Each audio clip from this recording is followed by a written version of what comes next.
Hello everyone and welcome to my Royal Family official channel. I hope everyone is having a wonderful day. Before we begin, please hit the subscribe button and give this video a thumbs up. Camilla Parker Bowles and Sarah Ferguson exhibit underlying wariness and anxiety at royal events, according to a body language expert. Camilla Parker Bowles and Sarah Ferguson may share more similarities than they realize. At royal events, Queen Consort Camilla and Duchess of York show underlying wariness and anxiety, according to a body language expert.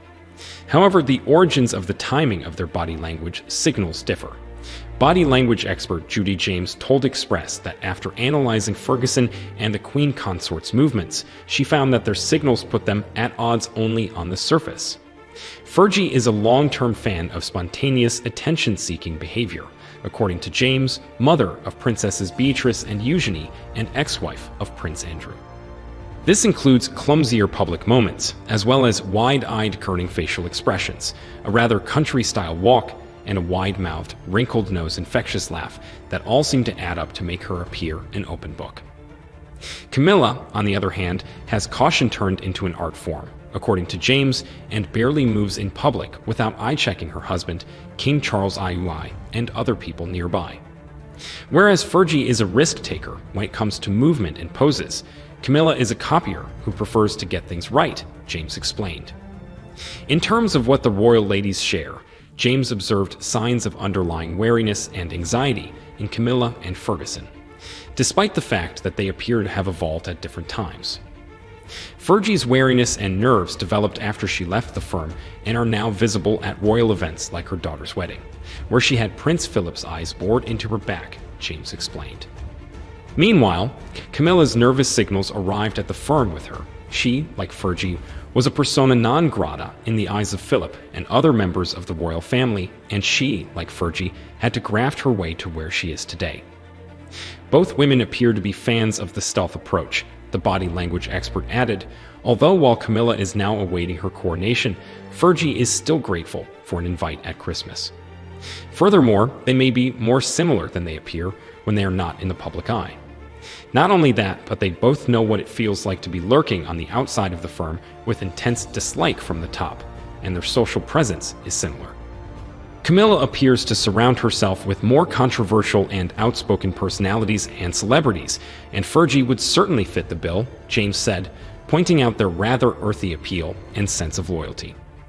James went on to say that Princess Diana, who died in 1997 at the age of 36, was the biggest impediment to any genuine bonding between Camilla and Ferguson.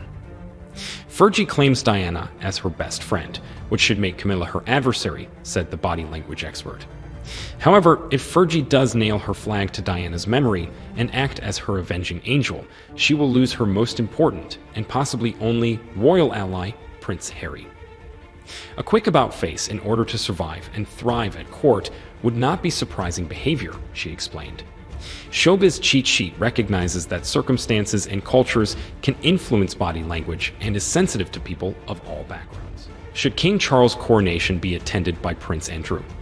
The coronation of King Charles will take place on May 6, and many readers have expressed their belief that Prince Andrew should not be invited or attend in a private capacity. Prince Andrew, who is no longer a working member of the royal family, is said to have declined a ceremonial role at King Charles II's coronation in May. The Duke of York's participation in the ceremony is said to be under consideration. However, according to a recent UK news poll, more than half of readers believe he should not be invited at all. Andrew was stripped of the majority of his titles, royal patronages, and HRA status 3 years ago, but he still holds the title Knight of the Garter.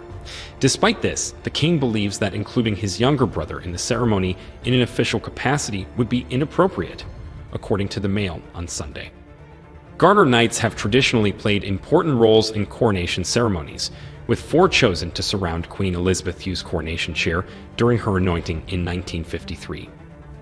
According to sources, Andrew will not play a symbolic role in the Westminster Abbey ceremony and will not accompany senior royals on the Buckingham Palace balcony. It is also unknown whether Andrew will be allowed to wear his garter robes for the occasion. On May 6, the king will be crowned, which will be followed by 2 days of festivities, including a concert at Windsor Castle and street parties across the country.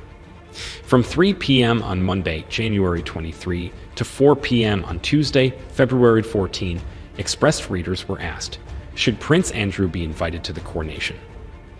A total of 6,460 people voted, and the overall result was no, Andrew should not be invited, with 54% of the votes cast.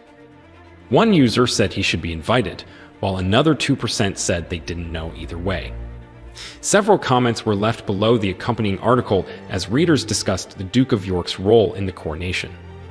Many readers expressed their opposition to Andrew attending the ceremony, with the username John Heppel simply writing no.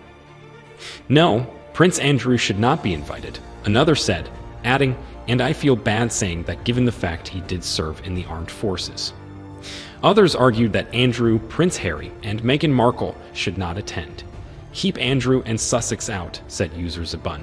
Today is King Charles Day. Andrew, Meghan, and Harry should not be at the coronation, user U added. They are not working royals, and they will only cause trouble. It is Charles Day, and they will only ruin things. Others, however, thought Andrew deserved to be present at his brother's coronation. Yes, Andrew should be there, a user wrote. It would be inappropriate to deny him access. I think Andrew should be there, she added. We shouldn't go too far with this. After all, it is his brother. Prince Andrew is his brother, and he needs to be there with his ex-wife, Sarah Ferguson, daughters, Princess Beatrice and Princess Eugenie, and grandchildren. A user speculated that the late Queen Elizabeth II would have preferred that he be present. There is no reason why he should not attend the coronation, they wrote. It's exactly what his mother, the late Queen Elizabeth, would have wanted. Meanwhile, some readers suggested that he attend in a private capacity to support the firm from the sidelines. One user said, yes, he should, but only as a supporting member of His Majesty the King's family and not in an official role. Yes, said Simple Mystic. After all, he is still King Charles' brother, but he should be made aware that he is only attending as a family member, in a purely private capacity, with no special privileges or status. Sit him in the back, out of the way, in a suit, said user Almost Dead. Enter and exit through a side door. Purely as a non-functioning family member, out of sight, no special privilege, username Dingledell agreed. Thanks for watching if you like this video, so please don't forget to subscribe my channel and don't miss any updates.